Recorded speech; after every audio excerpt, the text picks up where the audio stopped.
I'm Carmine Gallo here with Sir Richard Branson to talk about his new autobiography, Finding My Virginity. Do you like to be called Sir? Or is that something I should only say when I'm in the presence of the Queen? No, nobody else calls me Sir. Is just the occasional American. I think they quite like this Sir Richard bit. I like it too, Sir. Yeah. Okay, let's talk about something that you and I are both passionate about, and that is storytelling. You are an entrepreneur, you're an adventurer, you're a risk taker. The title I like the most that you've used about yourself is storyteller. Why do you believe storytelling drives change? Because I think telling a good story and using it to illustrate a point brings that point alive. My dad was a great storyteller, and his generation, the generation before that, they didn't have televisions, so people would sit around the campfire listening to them telling wonderful stories, and they got passed down generation by generation. And the reason I've written a couple of autobiographies is to tell stories which hopefully people will get some ideas from. And I think you're a natural storyteller. On the first page of your book, very first page, here's what you write: if your life is one long success story, it won't make for a good read. So you take your reader on your successes, but also on your struggles and your adversities. Why not just celebrate success? I think that if somebody just has one long success story, it's very boring. I think I learned early on. For instance, when I first tried to break the transatlantic record for the fastest boat across the Atlantic, it looked like we were going to do it no problem, and then we sank about 200 miles from Britain. And I remember the news story. And we picked ourselves up, and the next year we were successful, and it became massive positive news. But if we'd been just successful the first time around, people would have gone, "Oh, that's good." But and so I think, and also I think when writing a book, it's important. Our first book, Losing My Virginity, was all about our struggles to survive and get there. The second book, Finding My Virginity, obviously we were on a different plateau, but we still had plenty of struggles, and I think those struggles make for interesting reading. Now, speaking about the new book, Finding My Virginity, I brought some materials. I want you to tell us what they all have in common, and I think you know where I'm going with this. I have a beer coaster. You have the beer coaster. It looks like you're about to pitch an idea on a bit. I have a napkin, a cocktail napkin. It has to be a small cocktail napkin, and I have an envelope. So I'll let you finish it. In your book, you say, if a pitch cannot do what, you're not interested. Well, if it cannot fit onto a beer mat, a napkin, or the back of an envelope, then I'd rather listen to somebody else's pitch that can fit on. I think that most good ideas can be expressed very quickly. The old elevator pitch thing, I think it's true. And in my book, I talk about people, seeing me on a bike and coming alongside me and pitching an idea. My son-in-law, for instance, did that, and we ended up starting Virgin Sport as a result.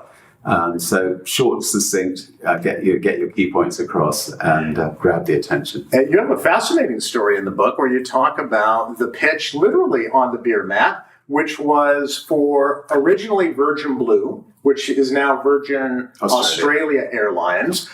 It was pitched, obviously you had to go into details, but the original pitch on the phone was by your former CFO, who pitched it from something he had written literally on a beer coaster. Yeah, that beer coaster only a few words resulted in $10 million investment, which resulted in $3 billion value 3 years later.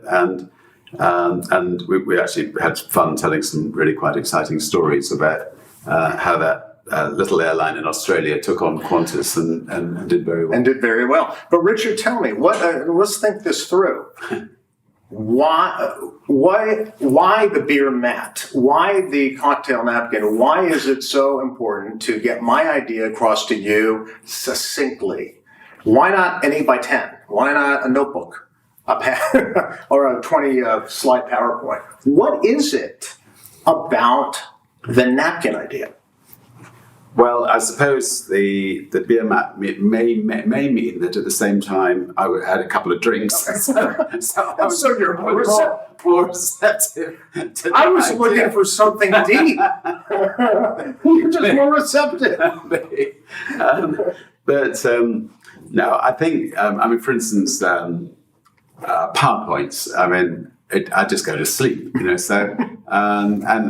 feel that people should never, ever, ever use PowerPoints. Pictures, yes. Videos, yes. But PowerPoints, what you get is somebody goes, right, number one, now what I'd like to talk about, and it's all written up on the wall, and they follow the line, and then it's not storytelling, it's right, the absolute opposite of storytelling. And it's so much better just to have tell people, have a direct eye-to-eye conversation with somebody. When you're in your book, you talk about the story with your daughter, Holly. So she graduated from St. Edward's and gave a speech to the whole school. I love this quote. You went to watch her, and you said, I went to see her make the speech and was amazed at how she already had become a better public speaker than her dad. I wept with pride. Public speaking and communication skills have always been a running theme throughout your blogs and your books. Yeah, this sounds strange, but when I was young, I was quite a shy lad, and a lot of people won't believe this, but it was true.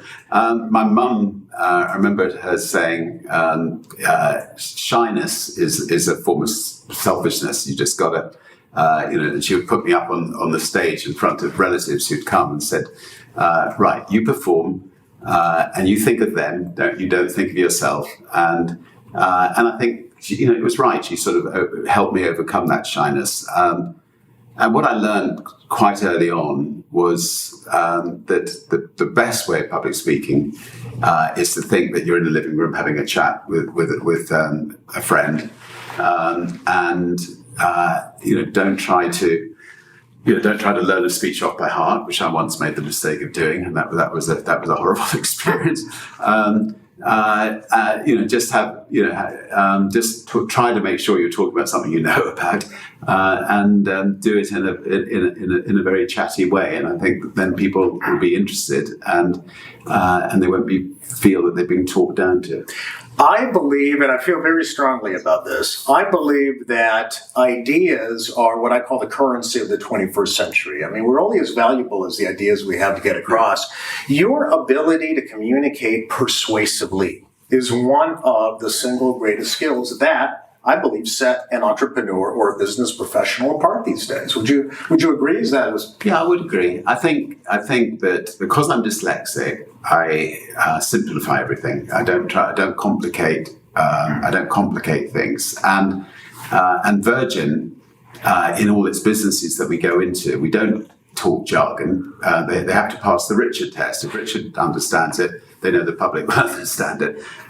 So, for instance, if in financial services, we of all people have a bank, and our rival financial service companies will use things like the bid-offer spread is 5%, which basically means they nick 5% of your money before you even start, which is maybe why they use these complicated jargon. But if it was a Virgin, we would say, this sounds ridiculously unfair, but we'll take 5% of your money before you start. And that frankness, that openness, I think, has endeared the public to Virgin, and it's meant that Virgin's gone on from managed to survive for 50 years and keep growing. Well, I have always enjoyed writing about you, and I'll continue to do so because I really believe you are one of the one of the most inspiring leaders that we have today. And thank you for encouraging the rest of us to dream bigger.